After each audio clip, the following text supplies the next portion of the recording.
up guys, Thaddeus here. Welcome to the channel if you are new. In today's video we're literally just gonna talk about dropshipping in 2018, kind of like the state of the market and what's different, kind of just like what you should expect, right, jumping into dropshipping in the year 2018. If you're watching this in 2019, well, you're too late. Oh, come on! Okay, so number one guys, this really relates to kind of how I market my products when I'm dropshipping, which is with Instagram influencers, okay? And kind of how it's changed, I guess, over time is like, so basically I got started dropshipping two and a half years ago, okay?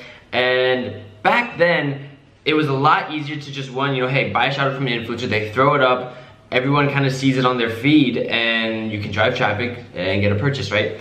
And there's a lot of changes that have occurred from those 2 years, guys. Like, one, Instagram's API has changed, like the algorithm. Everyone knows, the Facebook's algorithm for scrolling down the news feed.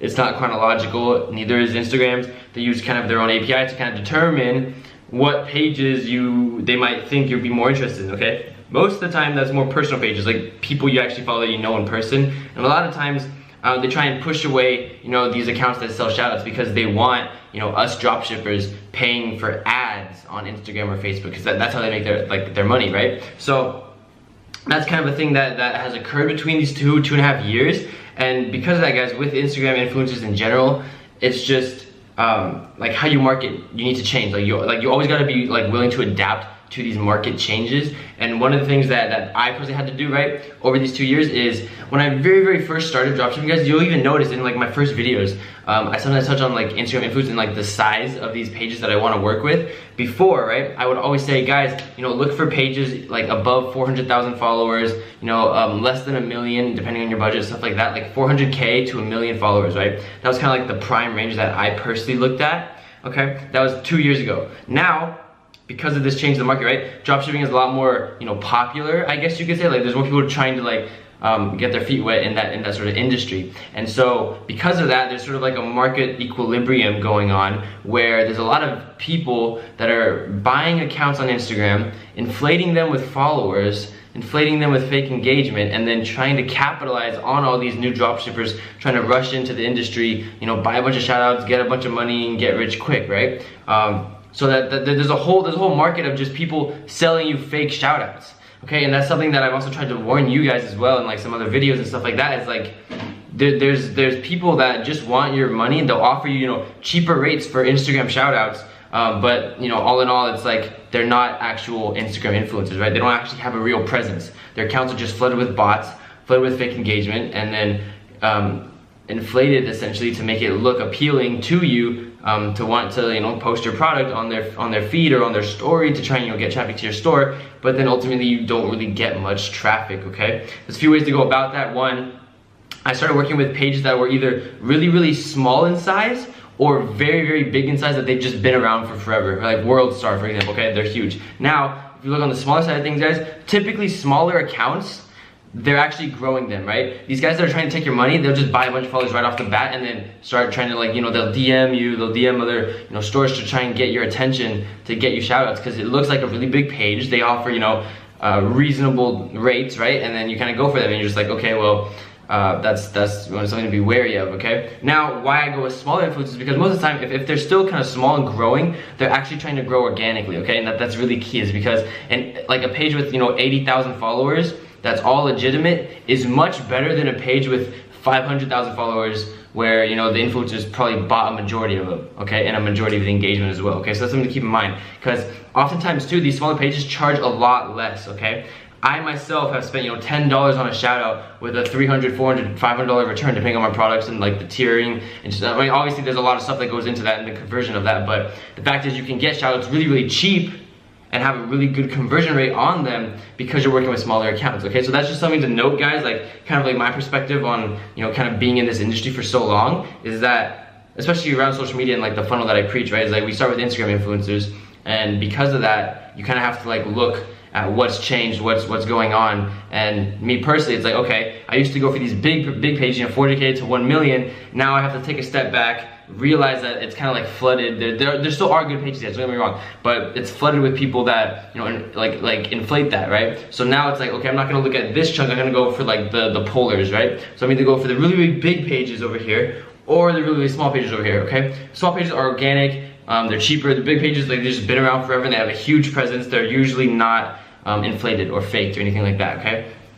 So that's kind of one thing that I've noticed about dropshipping. In 2018, guys, going into that, it's like, hey, maybe like try and test out smaller influencers or really, really big influencers depending on your budget, okay? Number 2, guys, dropshipping, there's a lot of people trying to go into it. There's a lot of people trying to do it. Now, what does that mean? Essentially, what it means for you, it's a good thing to keep an eye on this, right? It's people will flock to a certain niche or industry that they see, you know, relatively more people having success in, right? So if they see, you know, 5 guys making a lot of money in, you know, some sort of industry, you'll see like a majority of people kind of like flock over there, right?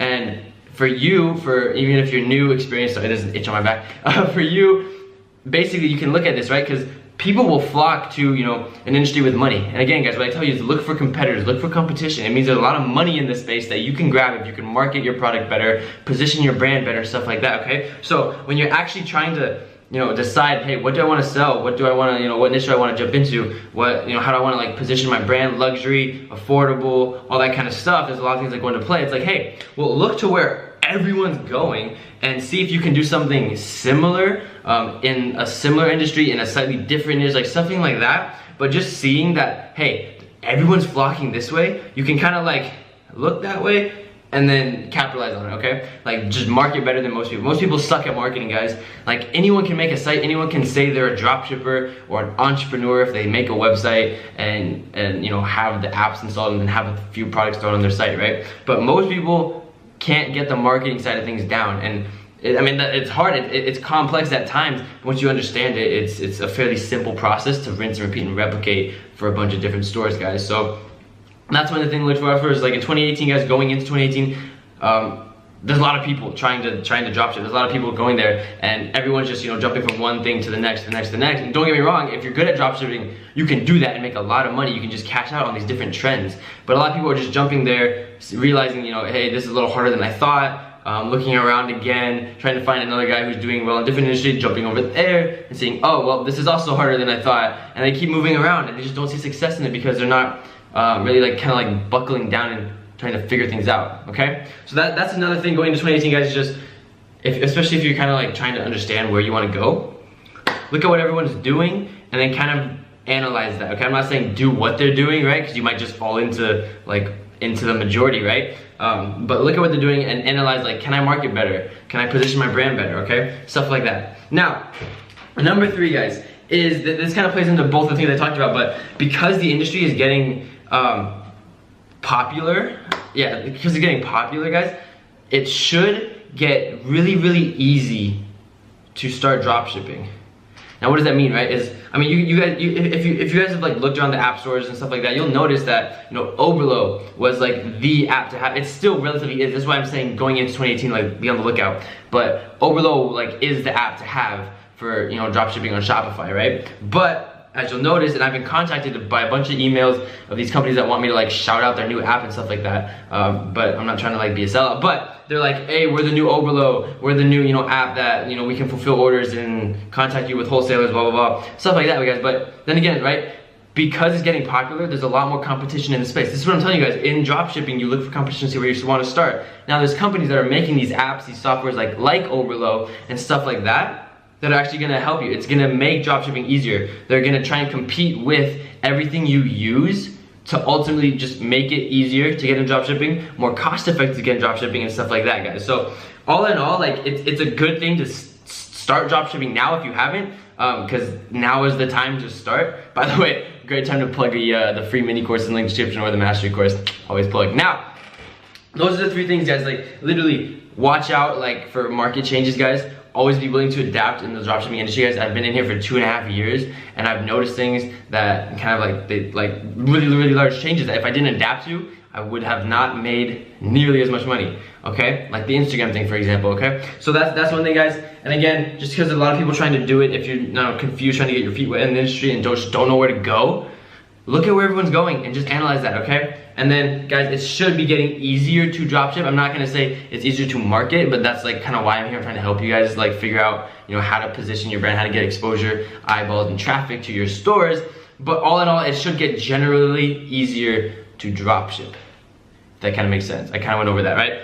My head's chopped off in the video, but that's the video, guys. Hope you guys enjoyed. Leave a like, comment. I respond to everybody's comments, and subscribe if you haven't already. We're doing a video a day, and I don't know, it's fun. So I like helping you guys out, and just getting the feedback from you guys. So that's the video, guys. I will see you guys in the next one. Be on the lookout for a $0 to $10,000 in 1 week challenge, guys. There's a lot of people doing 0 to 1,000, but like, come on, 0 to 1,000, that's 7 days to make $1,000. That's not that good. So that's what I'm gonna do, guys. Trying to do 0 to 10K, maybe even more in a week kind of challenge. So be on the lookout for that. I'm gonna like document the entire process and stuff like that. So that's the video, guys.